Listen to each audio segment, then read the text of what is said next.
Hello friends, स्वागत है विद्या study YouTube channel पर। और आइए आज हम लोग क्लास 9th का कुछ सवाल देखें, चैप्टर 7। और आइए हम लोग आज यहाँ देखते हैं त्रिभुज में। तो सबसे पहले हम यहाँ पे आप लोगों से बात करेंगे, है ना। ये जो आपका होगी, ये आपका जो है ना क्लास 9th है, हाँ 9th मैथ है, हाँ चैप्टर 7। और इसको हम लोग आज देखेंगे। तो सबसे पहले बात, हम लोग इसमें कुछ पढ़ने से पहले हमको बहुत सारे त्रिभुज के बारे में जानकारी हो जाना चाहिए, जो कि अभी हम लोग पढ़ेंगे। सर्वांग समता के नियम, है ना, सर्वांग समता के नियम हम लोग पढ़ेंगे। सबसे पहले आइए देख लेते हैं।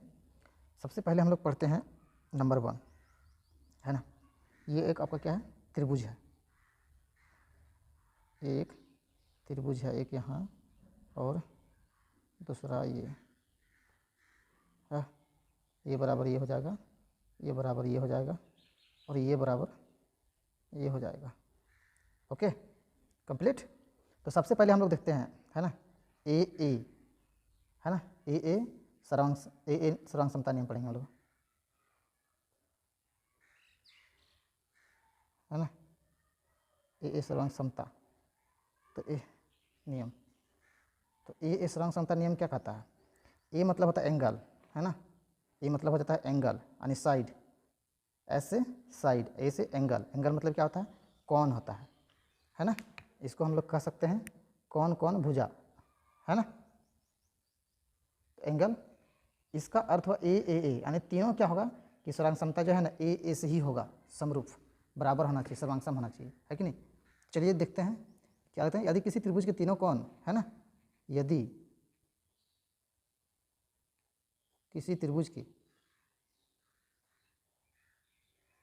दोस्तों बढ़िया देखिएगा, त्रिभुज के तीनों कोण, है ना, तीनों कोण, है ना, किसी दूसरे भुजा, है ना, दूसरे त्रिभुज के संगत कोण। संगत कोण क्या होगा? संगत जो होगा ना वो तीनों कोण होना चाहिए। तीनों कोण क्या होगा? के बराबर होगा, क्या होगा? बराबर होगा, है ना। तीनों कोण क्या होगा? बराबर होगा। तो यहाँ पे तीनों कोण क्या बराबर होगा? तो वे कोण, है ना, वे दोनों कोण त्रिभुज के समरूप होगा, है ना, समरूप होगा या समरूप होते हैं।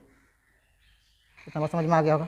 लिखे हैं यदि किसी त्रिभुज के तीनों कोण किसी दूसरे त्रिभुज के संगत तीनों कोण के बराबर होगा तो वे दोनों क्या होगा?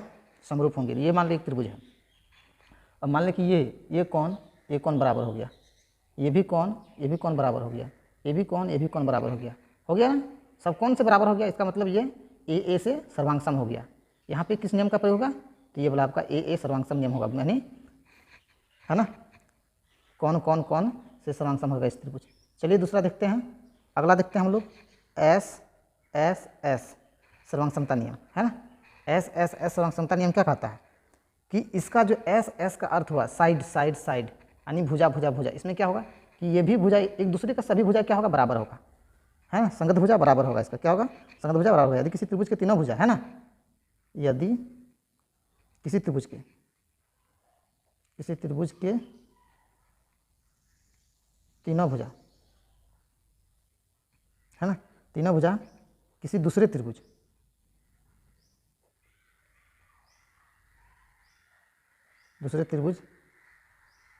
की संगत, है ना, तीनों भुजा के समानुपाती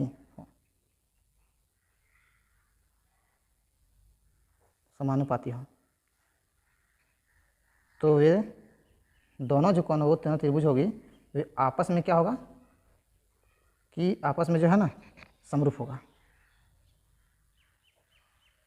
समरूप होते हैं। तो देखिए बहुत बढ़िया है, लिखिए ना, यदि किसी त्रिभुज के तीनों भुजा किसी दूसरे त्रिभुज की संगत तीनों भुजा के समानुपाती हो, तो वे दोनों त्रिभुज क्या होंगे? आपस में समरूप होते हैं, है कि नहीं। आपस में क्या होगा? समरूप होगा, ये दोनों होगा ना। मान ले कि एक त्रिभुज है, और ये एक त्रिभुज है।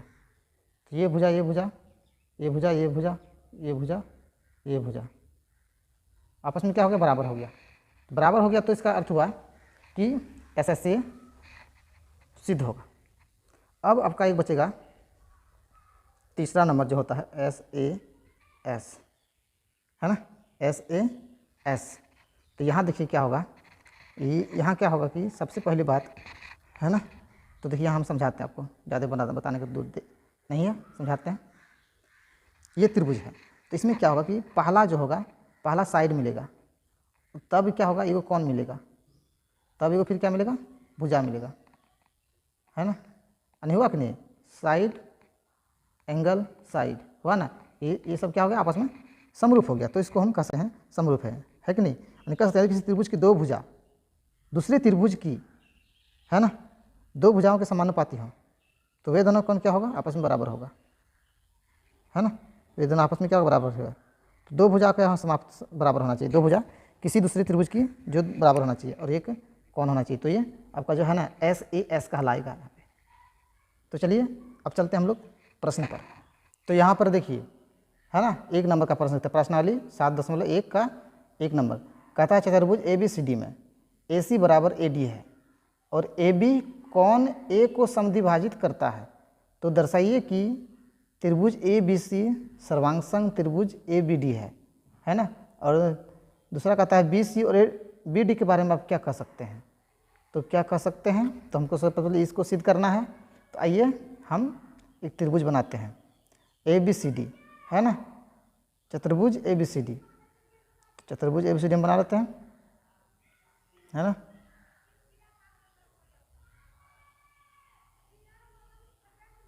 चलिए चतुर्भुज हो गया ए, है ना, इसमें कहता है ए सी बराबर ए डी होना चाहिए, यानी ये दोनों बराबर है ना, ए सी और यहाँ डी लगा दीजिए, और यहाँ का ए बी, है ना, ए बी कौन को ए पर समद्विभाजित करती है, ए पर समद्विभाजित कर दिए इसको। चलिए कंप्लीट हो गया यहाँ तक। अब अगला हमको ये प्रूव करना है। तो सबसे पहले हम देखेंगे कि ए बी सी सर्वांगसम ए बी डी, यानी ए बी सी और ए बी डी, इसको हमको सर्वांगसम करना है, ये त्रिभुज और ये त्रिभुज को सर्वांगसम करना है। तो दोस्तों बहुत आसान है। तो सबसे पहले आप इसको क्या कीजिए कि जो है ना लिख लीजिए, है ना, दिया है कि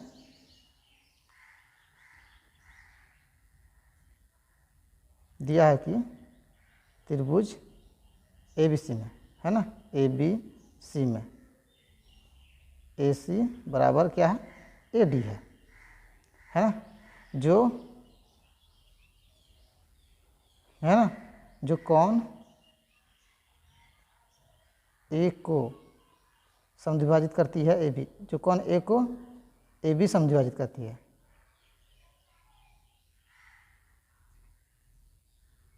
समद्विभाजित करती है। बस हो गया, ये दिया चीज है। तो सबसे पहले त्रिभुज लीजिए, त्रिभुज ए बी सी तथा और त्रिभुज जो है ना ए बी डी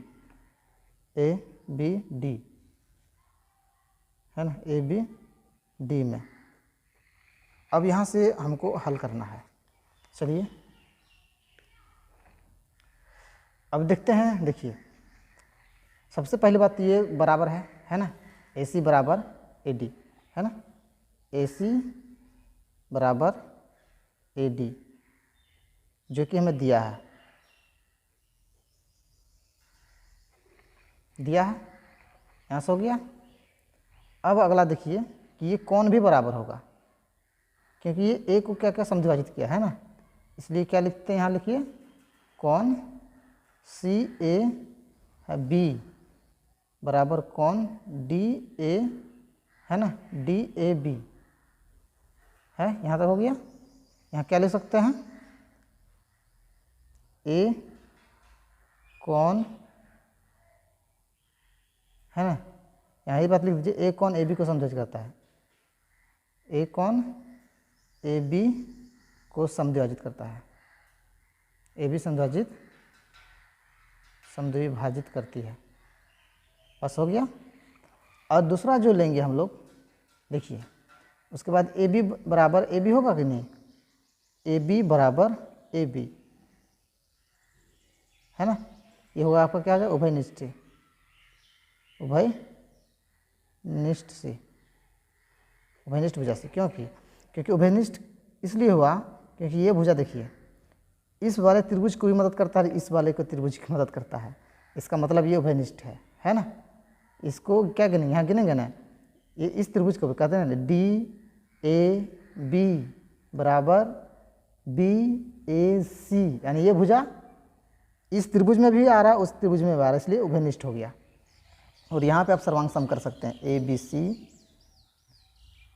सर्वांग सम त्रिभुज ए बी डी है ना, ए बी डी हो गया। ये क्या चीज़ से हुआ, एस ए एस है ना, एस ए एस से ये क्या हुआ, प्रूव्ड हो गया।